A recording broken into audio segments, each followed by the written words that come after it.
ध्यान देना बच्चों, आज आपके पास जो टॉपिक है ना, उसमें हम क्या कवर करने वाले हैं। देखो, हमारा टॉपिक जो है वो है ग्रामीण विपणन केंद्र। ग्रामीण विपणन केंद्र हमारा टॉपिक है, जिसको हम इंग्लिश में रूरल मार्केटिंग सेंटर्स बोल सकते हैं। और दूसरा आ जाएगा नगरीय विपणन केंद्र, जिसको हम अर्बन मार्केटिंग सेंटर्स बोल सकते हैं। बात को समझना, टॉपिक जो है बेटा मैंने क्या बताया, ग्रामीण विपणन केंद्र यानी रूरल मार्केटिंग सेंटर्स, और नगरीय विपणन केंद्र जिसको हम बोलेंगे अर्बन मार्केटिंग सेंटर्स। अगर आपके इसमें आपके पास इसके ऊपर डिफरेंस लिखने को आता तो आप लिख लोगे, क्लियर। बट अगर आपको खाली ग्रामीण विपणन बोले, नगरीय विपणन बोले, तो भी आप ये लिख के आ जाना, कोई दिक्कत नहीं है। समझ में आ गया? यही एक ही चीज है बेटा, ये मान के चलो, ठीक है। बच्चे बोलते हैं कि केंद्र नहीं लगा, ऐसा कोई दिक्कत नहीं है, सेम ही है, ठीक है ना। तो मैंने क्या बोला, ग्रामीण विपणन केंद्र यानी रूरल मार्केटिंग सेंटर्स, और नगरीय विपणन केंद्र क्या होता है। स्टार्ट करते हैं, काफी आसान सा डिफरेंस है, ठीक है। सुनना बेटा, ध्यान से सुनना। परिभाषा में लिखा है, यह ग्रामीण क्षेत्रों में स्थित वे स्थान है या वह स्थान है जहां ग्रामीण उत्पाद बेचे जाते हैं। यानी ये ग्रामीण क्षेत्रों में स्थित वह स्थान होता है, वे स्थान है जहां ग्रामीण उत्पाद बेचे जाते हैं और जहां ग्रामीण उपभोक्ता अपनी आवश्यकताओं की वस्तुएं प्राप्त करते हैं, ठीक है ना। तो बड़ा बेसिक सी डेफिनेशन लिखवाई है कि यह ग्रामीण क्षेत्रों में स्थित वे स्थान है जहां ग्रामीण उत्पाद एक तो बेचे जाते हैं और वहां के जो ग्रामीण उपभोक्ता है अपनी आवश्यकताओं की वस्तु वहां पे प्राप्त कर लेते हैं। तो उस स्थान को क्या बोला हुआ है यहाँ पे, ग्रामीण विपणन केंद्र। जबकि नगरीय विपणन केंद्र क्या होता है, ये वे स्थान होते हैं जो शहरों में या नगरों में स्थित होते हैं और जहां शहरी उपभोक्ताओं को, यानी यहाँ पे ग्रामीण की बात नहीं कर रहे, मैं इसका कर रहे हैं शहरी उपभोक्ताओं को विभिन्न प्रकार की वस्तुएं और सेवाएं उपलब्ध होती है। यानी ये वे स्थान होते हैं जो शहरों या नगरों में स्थित होते हैं और जहां शहरी उपभोक्ताओं को विभिन्न प्रकार की वस्तुएं और सेवाएं उपलब्ध होती है। क्लियर हो गया? आकार की अगर हम बात करें, है ना, तो इसका आकार, इसका साइज जो है बेटा छोटा होता है। तो ये आकार इसका छोटा होता है, जबकि शहरी विपणन का आकार क्या होता है, प्राय बड़ा होता है। क्लियर? पॉइंट नंबर थर्ड, पोषण की अगर हम बात करें तो ये निकटवर्ती बस्तियों का पोषण कर, जो आसपास की बस्ती है, जो आसपास के लोग हैं उनका पोषण करते हैं। जबकि ये नगरीय बस्तियों, जो नगर की जो कॉलोनियां होगी उन सबके पोषण करती है, उनका पोषण करती है। तो 3 पॉइंट्स को ध्यान समझना, आगे जल्दी समझ में आ जाएगा। फिर मैंने कहा ग्रामीण विपणन केंद्र या ग्रामीण विपणन की अगर हम बात करें तो ये वे स्थान होते हैं जहां पे ग्रामीण जो हमारे उत्पाद वो बेचे जाते हैं और ग्रामीण उपभोक्ता अपनी आवश्यकताओं की वस्तु प्राप्त करते हैं। जबकि ये वे स्थान होते हैं जो शहरों या नगरों में स्थित होते हैं और जहां शहरी उपभोक्ताओं को विभिन्न प्रकार की वस्तु और सेवाएं उपलब्ध होती है। इसका आकार छोटा होता है, इसका आकार बड़ा होता है। ये निकटवर्ती बस्तियों का पोषण करती है, जबकि ये नगरीय बस्तियों का, ठीक है, क्या करती है, पोषण करती है।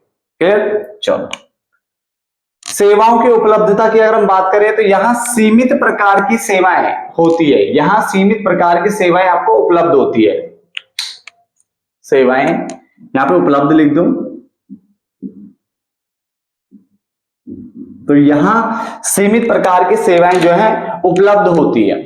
जैसे कृषि उत्पाद में यहाँ पे डील किया जाएगा, बीज में, उर्वरक में, यानी खाद बोलते हैं ना, खाद, ठीक है ना, जो खेतों में छिड़की जाती है, और उर्वरक हो गया उसमें यहाँ पे डील किया जाता है। तो सीमित उत्पादों में ही यहाँ पे क्या होगा, डील किया जाएगा। तो लिखा हुआ है यहाँ सीमित प्रकार की सेवाएं उपलब्ध होती है, जैसे कृषि उत्पाद, बीज, उर्वरक आदि।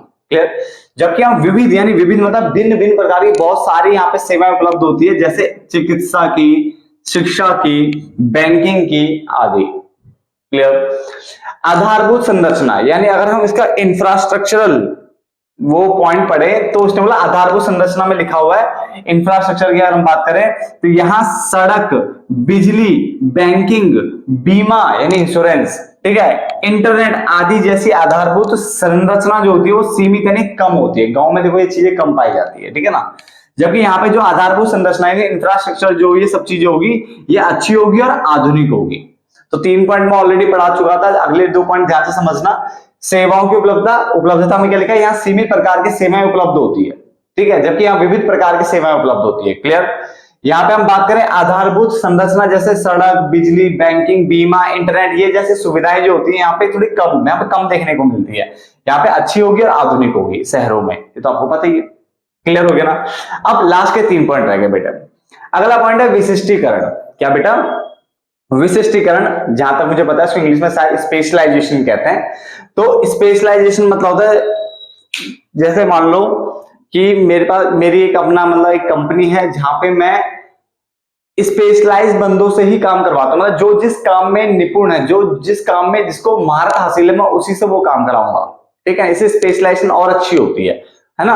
अब जैसे मान लो आपको ना वो फोन के क्या नाम है बाहर की जो डिस्प्ले बनानी आती है, तो मैं आपको वही काम दूंगा ना, दूसरा काम थोड़ा ना दूंगा। तो आप उस काम में क्या स्पेशलाइज्ड होते हैं। यहाँ पे स्पेशलाइजेशन की अगर हम बात करें तो ग्रामीण विपणन में कार्यों का कोई विशिष्टीकरण नहीं होता है। यहाँ पे स्पेशलाइजेशन जैसा देखने को नहीं मिलता। यहाँ पर सभी कार्य सभी सदस्य करते हैं, जिसको जो काम जिसको दिख रहा है वो काम वो करने लग जाता है। तो यहाँ पे ना स्पेशलाइजेशन जैसा कॉन्सेप्ट देखने को नहीं मिलता।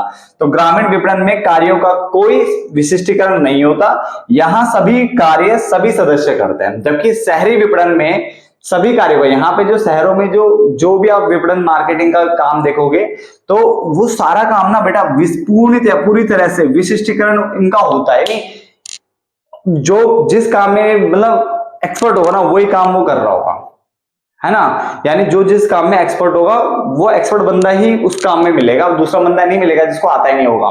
तो यहाँ पे कार्यों का पूर्णतया क्या होता है, विशिष्टीकरण होता है, जबकि यहाँ पे विशिष्टीकरण देखने को नहीं मिलता ज्यादा। ठीक है ना। आगे वितरण प्रणाली, इसके अंतर्गत वितरण यानी डिस्ट्रीब्यूशन जो प्रणाली है वो भी सीमित है और साधारण होती है। यानी डिस्ट्रीब्यूशन की जो प्रणाली है, सिस्टम है, प्रणाली मतलब सिस्टम, यहाँ पे सीमित रहता है और साधारण होता है। क्लियर हो गया। जबकि हम दूसरी तरफ बात करें तो इसके अंदर जो वितरण प्रणाली डिस्ट्रीब्यूशन का जो सिस्टम होता है बेटा वो विकसित है और विविध होता है, भिन्न भिन्न फैला हुआ होता है। ठीक है ना। तो विकसित और विविध है, डाइवर्सिफाइड है। ठीक है ना। देखो मैं आपको सारे डिफरेंस यहीं ला के देने की कोशिश कर रहा हूं। मैं कोशिश कर रहा हूं कि आपको हर तरह के, चाहे वो इंग्लिश में हो चाहे वो हिंदी में हो, सारे डिफरेंस यहीं मिले। मैं अब तक शायद 200 तो मैं क्रॉस कर चुका, तो मुझे पता है, एग्जैक्ट फिगर तो मुझे याद नहीं है। इतने डिफरेंस मैं आपके लिए बना चुका हूं ताकि वो कहीं और ना जाना पड़े, आपको आसान से आसान कंटेंट यहीं मिल जाए, है ना। और मैं कोशिश भी करता हूं आपको, देखो बहुत रेयर कोई वीडियो होती है जिसमें मैं आपको 5 पॉइंट देता हूं, वरना मैं जहां तक मैंने देखा मैं आपको 8 9 इतने पॉइंट तो एटलीस्ट दे ही देता हूं, जिससे ना आपको ना ये जैसे उतार तो आप सारा लेते हो, उतारना आपको सारा चाहिए, मगर फिर उसमें से बाद में जैसे मतलब पेपर टाइम पे कोई से 4 पॉइंट बिल्कुल अच्छे से याद कर ले, 5 पॉइंट अच्छे से, वो आप कर सकते हो। तो मैं आपको ज्यादा पॉइंट भी दे देता हूं जिससे आपको और सहूलियत हो जाती है ना। अब देखो हमारे पास अगला पॉइंट क्या है, और मैं दोबारा कई बार ये वीडियो में बोल चुका हूं, अगर आपको कोई डिफरेंस चाहिए तो मुझे आप इंस्टा पे भी मैसेज कर सकते हो, मुझे आप क्या नाम है कमेंट, यूट्यूब पे कमेंट भी कर सकते हो कि आप मुझे इसका डिफरेंस बना के दे दो, क्योंकि आपको अगर आसान सा डिफरेंस चाहिए तो, ठीक है ना, कई बार मिलता नहीं आसान डिफरेंस, ठीक है ना, तो आप मुझे कमेंट कर सकते हो। बाजार की प्रकृति की अगर हम बात करें तो यहाँ पे जो बाजार का जो नेचर होगा, मार्केट का जो नेचर होगा वो परंपरागत होगा, ट्रेडिशनल होगा, पुराना होगा और मूल्य संवेदनशील होता है। यानी कीमत ऊपर नीचे करने पे थोड़ा इसी पे गेम चलता रहता सारा सारा, ठीक है ना। तो यहाँ पे जो मार्केट है वो परंपरागत देखने को मिलेगा और मूल्य संवेदनशील देखने को मिलेगा, जबकि यहाँ पे जो मार्केट है ना वो आधुनिक मिलेगी, बिल्कुल मॉडर्नाइज मिलेगी। वहां पे परंपरागत थी, यहाँ पे आधुनिक है।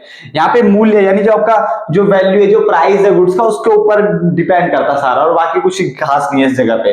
बट यहाँ पे सुविधा, आप क्या सुविधा आप दे रहे हो, क्या सर्विसेज दे रहे हो एक्स्ट्रा में, वो देखना पड़ता है कि होम डिलीवरी ये वो, सो बहुत सारी चीजें यहाँ पे देखी जाती है। साथ में ब्रांड कि ये इस ब्रांड की चीज है, ये इस ब्रांड, तो ब्रांड पे ज्यादा ध्यान दिया जाता है शहरों पे, तो ये संवेदनशील होते हैं, लोग ब्रांड को ज्यादा प्रेफर करते हैं ताकि उनको अच्छी चीज मिले, है ना, ऐसा कुछ कॉन्सेप्ट है। तो ये देखो डिफरेंस खत्म हो गया। मैंने इसमें भी देखो आप काउंट करोगे तो ज्यादा ही होंगे, देखो 1 2 3 4 5 6 7 8 पॉइंट मैंने आपको दे दिए। अब आप 8 के 8 उतारे और उसके बाद आप पढ़े 8 के 8, मैं ये नहीं कर रहा आप कम पढ़े, 8 के 8 पढ़े ताकि पेपर में एटलीस्ट 5 मिनट तो याद दिमाग में रहे नहीं मेरे, ठीक है ना, ये सोच के चलो फटाफट नोट डाउन कर लो। मिलते हैं फिर एक नेक्स्ट वीडियो में, तब तक के लिए धन्यवाद।